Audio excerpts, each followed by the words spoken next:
1984 by George Orwell. Part 1, Chapter 7. If there is hope, wrote Winston, it lies in the proles. If there was hope, it must lie in the proles because only there, in those swarming, disregarded masses, 85% of the population of Oceania, could the force to destroy the party ever be generated. The party could not be overthrown from within. Its enemies, if it had any enemies, had no way of coming together or even identifying one another. Even if the legendary Brotherhood existed, as just possibly it might, it was inconceivable that its members could ever assemble in larger numbers than twos and threes. Rebellion meant a look in the eyes, an inflection of the voice, at the most an occasional whispered word. But the proles, if only they could somehow become conscious of their own strength, would have no need to conspire. They needed only to rise up and shake themselves like a horse shaking off flies. If they chose they could blow the party to pieces tomorrow morning. Surely sooner or later it must occur to them to do it. And yet he remembered how once he had been walking down a crowded street when a tremendous shout of hundreds of voices, women's voices, had burst from a side street a little way ahead. It was a great formidable cry of anger and despair, a deep loud "Oh!" that went humming on like the reverberation of a bell. His heart had leapt. It started, he had thought, a riot. The proles are breaking loose at last. When he had reached the spot, it was to see a mob of 200 or 300 women crowding round the stalls of a street market, with faces as tragic as though they had been the doomed passengers on a sinking ship. But at this moment the general despair broke down into a multitude of individual quarrels. It appeared that one of the stalls had been selling tin saucepans. They were wretched, flimsy things, but cooking pots of any kind were always difficult to get. Now the supply had unexpectedly given out. The successful women bumped and jostled by the rest were trying to make off with their saucepans, while dozens of others clamoured round the stall, accusing the stall-keeper of favouritism, and of having more saucepans somewhere in reserve. There was a fresh outburst of yells. Two bloated women, one of them, with her hair coming down, had got hold of the same saucepan, and were trying to tear it out of one another's hands. For a moment they were both tugging, and then the handle came off. Winston watched them disgustedly, and yet just for a moment what almost frightening power had sounded in that cry from only a few hundred throats. Why was it that they could never shout like that about anything that mattered? He wrote, until they became conscious, they will never rebel, and until after they have rebelled, they cannot become conscious. That, he reflected, might almost have been a transcription from one of the party textbooks. The party claimed, of course, to have liberated the proles from bondage. Before the Revolution they had been hideously oppressed by the capitalists. They had been starved and flogged. Women had been forced to work in the coal mines. Women still did work in the coal mines, as a matter of fact. Children had been sold into the factories at the age of 6. But simultaneously, true to the principles of doublethink, the party taught that the proles were natural inferiors, who must be kept in subjection, like animals, by the application of a few simple rules. In reality, very little was known about the proles. It was not necessary to know much. So long as they continued to work and breed, their other activities were without importance. Left to themselves like cattle turned loose upon the plains of Argentina, they had reverted to a style of life that appeared to be natural to them, a sort of ancestral pattern.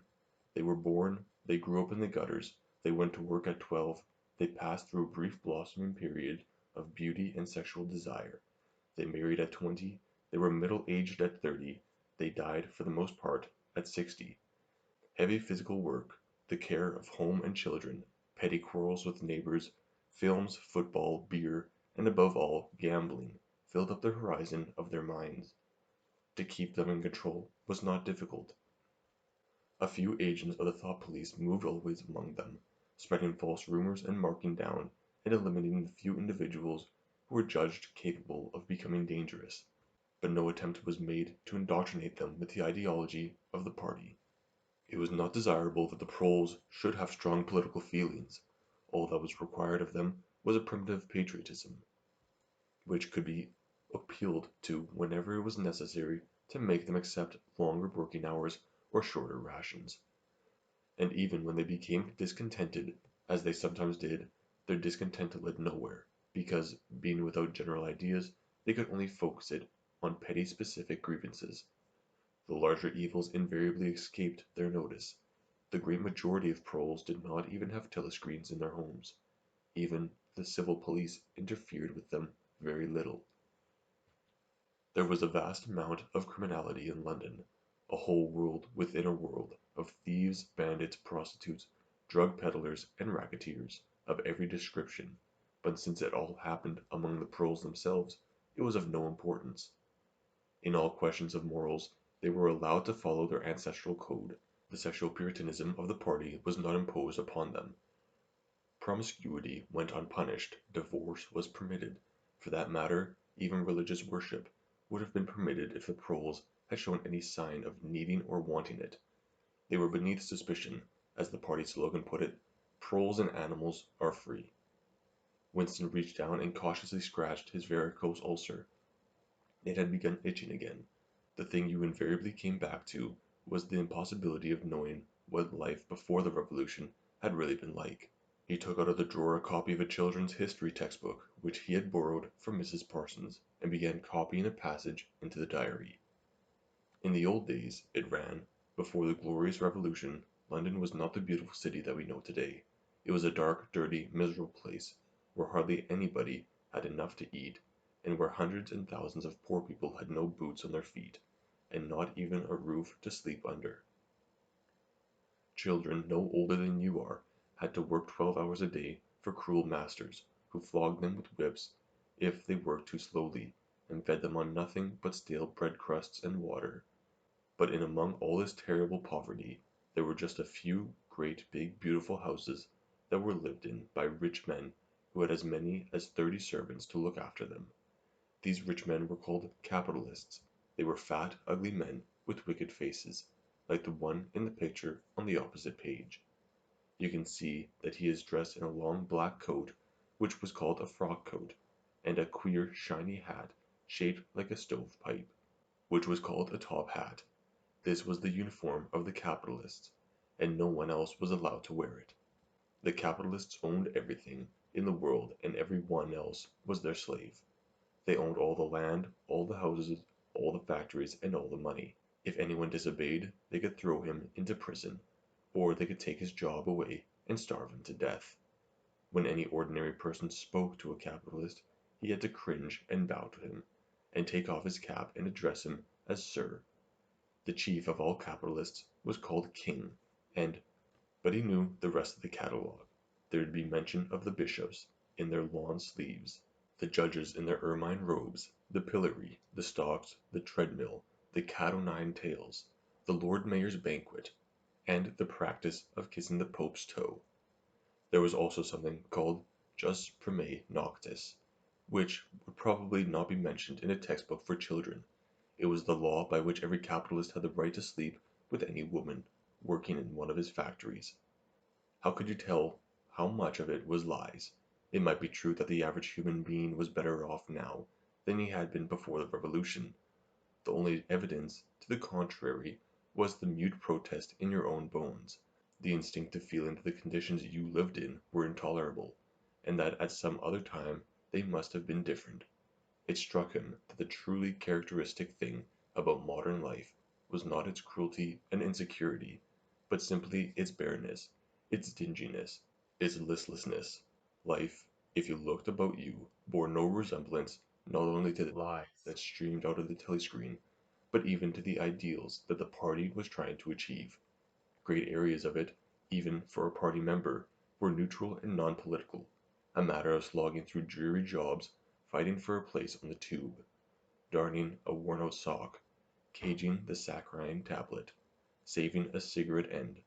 The ideal set up by the party was something huge, terrible, and glittering, a world of steel and concrete, of monstrous machines and terrifying weapons, a nation of warriors and fanatics, marching forward in perfect unity, all thinking the same thoughts and shouting the same slogans, perpetually working, fighting, triumphing, persecuting, 300 million people, all with the same face.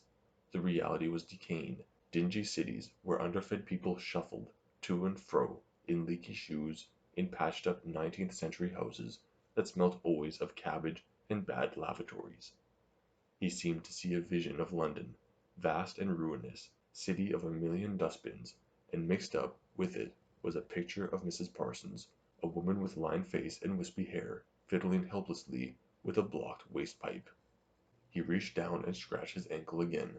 Day and night the telescreen bruised your ears, with statistics proving that people today had more food, more clothes, better houses, better recreations, that they lived longer, worked shorter hours, were bigger, healthier, stronger, happier, more intelligent, better educated than the people of 50 years ago. Not a word of it could ever be proved or disproved. The party claimed, for example, that today 40% of adult proles were literate. Before the revolution, it was said the number had only been 15%. The party claimed that the infant mortality rate was now only 160 per thousand, whereas before the revolution it had been 300, and so it went on. It was like a single equation with two unknowns. It might very well be that literally every word in history books, even the things that one accepted without question, was pure fantasy. For all he knew, there might never have been any such law as the jus primae noctis, or any such creature as a capitalist, or any such garment as a top hat. Everything faded into mist. The past was erased, the erasure was forgotten, the lie became truth. Just once in his life he had possessed, after the event that was what counted, concrete, unmistakable evidence of an act of falsification. He had held it between his fingers for as long as 30 seconds. In 1973 it must have been, at any rate. It was at about the time when he and Catherine had parted. But the really relevant date was 7 or 8 years earlier. The story really began in the middle 60s, the period of the great purges in which the original leaders of the revolution were wiped out once and for all. By 1970 none of them was left, except Big Brother himself. All the rest had by that time been exposed as traitors and counter-revolutionaries. Goldstein had fled and was hiding, no one knew where, and of the others, a few had simply disappeared, while the majority had been executed after spectacular public trials at which they made confessions of their crimes. Among the last survivors were 3 men named Jones, Aronson, and Rutherford. It must have been in 1965 that these 3 had been arrested. As often happened, they had vanished for a year or more, so that one did not know whether they were alive or dead, and then had suddenly been brought forth to incriminate themselves in the usual way. They had confessed to intelligence with the enemy at that date too.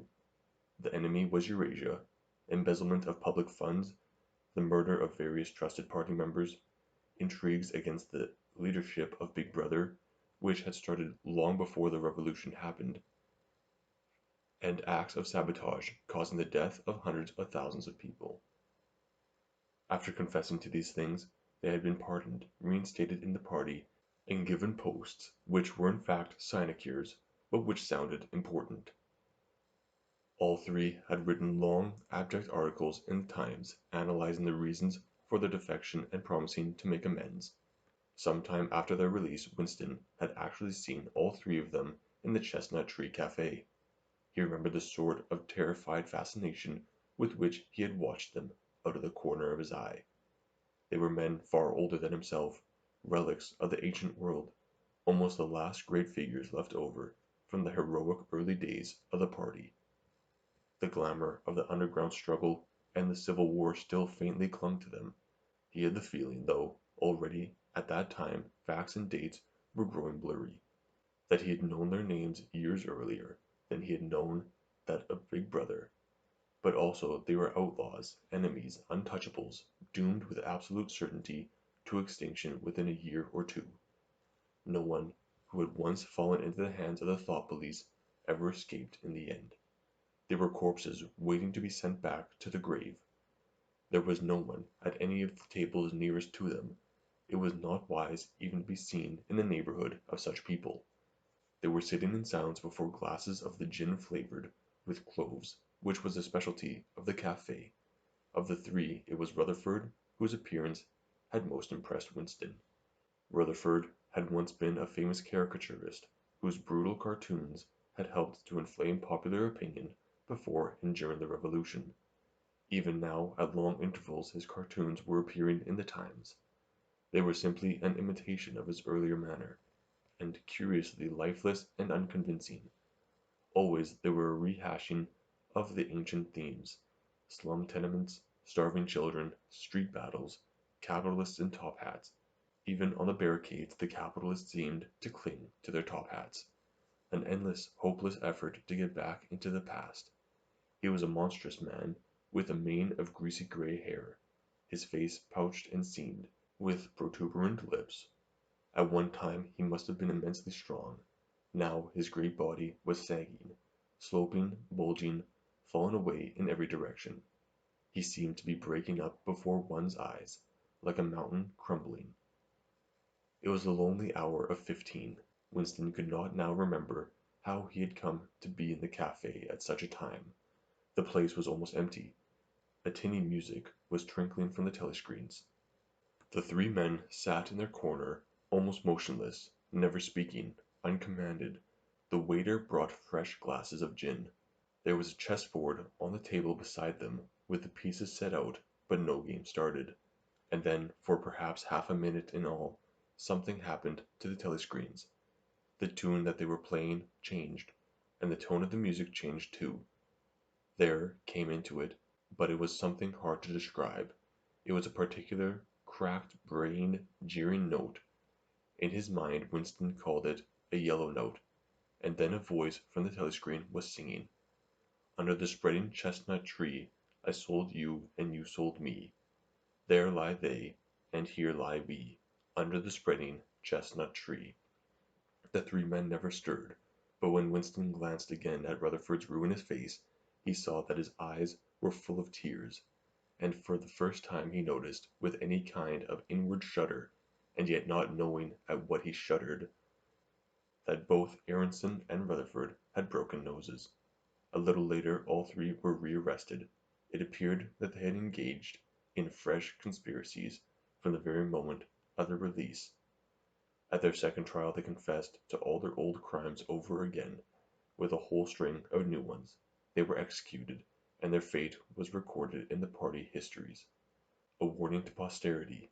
About 5 years after this, in 1973, Winston was unrolling a wad of documents, which had just flopped out of the pneumatic tube, onto his desk when he came on a fragment of paper, which had evidently been slipped in among the others, and then forgotten.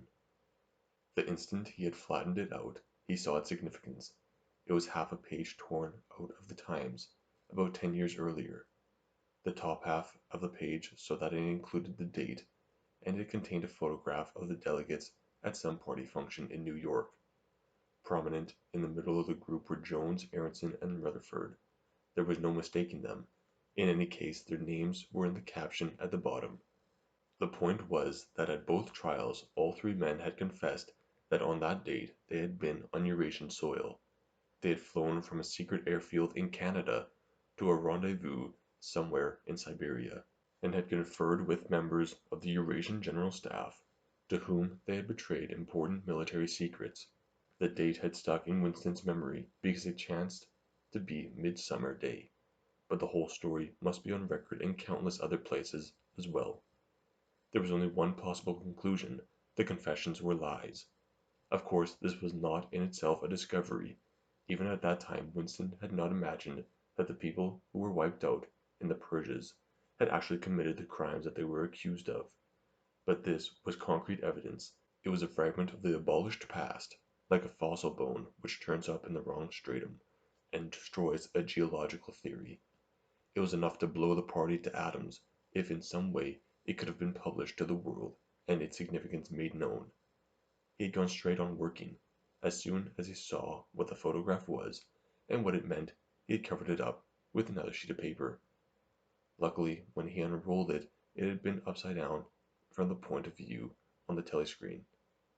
He took his scribbling pad on his knee and pushed back his chair so as to get as far away from the telescreen as possible. To keep your face expressionless was not difficult. Even your breathing could be controlled with an effort, but you could not control the beating of your heart, and the telescreen was quite delicate enough to pick it up. He let what he judged to be 10 minutes go by, tormented all the while by the fear that some accident, a sudden draught blowing across his desk, for instance, would betray him. Then, without uncovering it again, he dropped the photograph into the memory hole, along with some other waste papers. Within another minute, perhaps, it would have crumbled into ashes.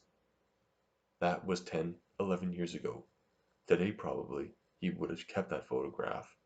It was curious that the fact of having held it in his fingers seemed to him to make a difference even now, when the photograph itself, as well as the event it recorded, was only memory.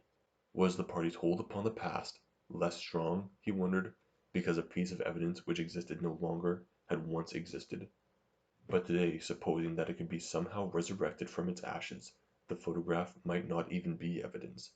Already at the time when he made his discovery, Oceania was no longer at war with Eurasia, and it must have been the agents of East Asia that the 3 men dead had betrayed their country. Since then there had been other changes, 2, 3, he could not remember how many. Very likely the confessions had been rewritten and rewritten until the original facts and dates no longer had the smallest significance. The past was not only changed, but changed continuously. What most afflicted him was the sense of nightmare, was that he never clearly understood why the huge imposture was undertaken. The immediate advantages of falsifying the past were obvious, but the ultimate motive was mysterious. He took up his pen and wrote, "I understand how, I do not understand why." He wondered, as he had many times wondered before, whether he himself was a lunatic. Perhaps a lunatic was simply a minority of one. At one time it had been a sign of madness to believe that the earth goes around the sun. Today, to believe that the past is unalterable. He might be alone in holding that belief, and if alone, then a lunatic. But the thought of being a lunatic did not greatly trouble him. The horror was that he might also be wrong. He picked up the children's history book and looked at the portrait of Big Brother which formed its frontispiece. The hypnotic eyes gazed into his own. It was as though some huge force were pressing down upon you, something that penetrated inside your skull, battering against your brain, frightening you out of your beliefs, persuading you almost to deny the evidence of your senses. At the end the party would announce that 2 and 2 made 5, and you would have to believe it. It was inevitable that they should make that claim sooner or later. The logic of their position demanded it. Not merely the validity of experience, but the very existence of external reality was tacitly denied by their philosophy. The heresy of heresies was common sense, and what was terrifying was not that they would kill you for thinking otherwise, but that they might be right. For after all, how do we know that 2 and 2 make 4, or that the force of gravity works, or that the past is unchangeable, if both the past and the external world exist only in the mind? And if the mind itself is controllable, what then? But no, his courage seemed suddenly to stiffen of its own accord. The face of O'Brien, not called up by any obvious association, had floated into his mind. He knew with more certainty than before that O'Brien was on his side.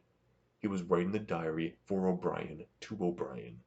It was like an interminable letter which no one would ever read, but which was addressed to a particular person and took its color from that fact.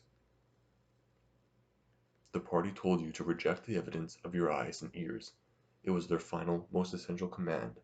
His heart sank as he thought of the enormous power arrayed against him, the ease with which the party intellectual would overthrow him in debate, the subtle arguments which he would not be able to understand, much less answer, and yet he was in the right.